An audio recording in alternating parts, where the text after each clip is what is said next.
Oh, yeah. You know it's 9:46 Pacific Standard Time, but I spent most of today in bed just thinking about how am I going to handle this problem of me not being able to defend myself and my family.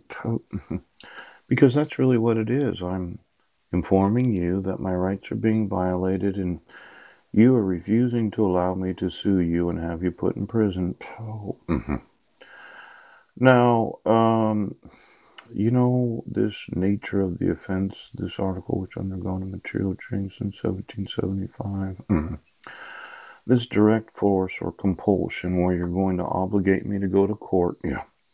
When you have the evidence I didn't commit the crime, you have the evidence that my sons have, well, they missed out on 2 years of schooling because of you covering up the crime of giving custody of my sons to my wife. Yeah.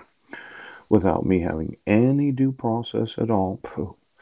Because of you saying that I'm mentally ill for not understanding what you're doing. Now, in contradiction to the use of influence or persuasion, yeah, intended by the previous article in the act therein specified of speaking words inducing the abandonment of a post, yeah.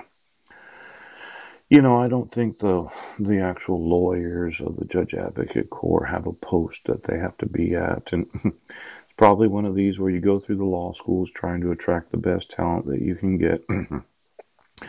Give them a huge sign-on bonus, maybe 20, 30, $40,000. You give them a real nice office, and you're like, well, you're in the military for the duration of your actual enlistment. Yes. And we gave you all this money up front so as to attract you to the military, and you're feeling that, well, there's no inducement to have to be at an actual post. Now, when I think of the military, I think there is an actual location that you could have to be at. I've seen some of these war movies where a soldier had to stand guard. Yes. Had to clean the latrine. Yes. But as an attorney, there's no possible way that the Army could make you have to do any of those things. You wouldn't be at a guard post. That's military police that has to do that. You know, there could be some cross training for you.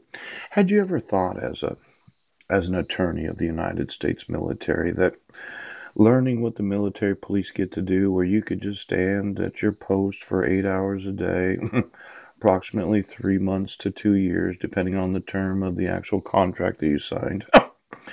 Now, my thought is that for every lawyer of the Judge Advocate Corps that thinks that they don't have to be involved in civilian life, when the citizen's right to defend themselves has been taken by the judiciary, I think you need to get a post.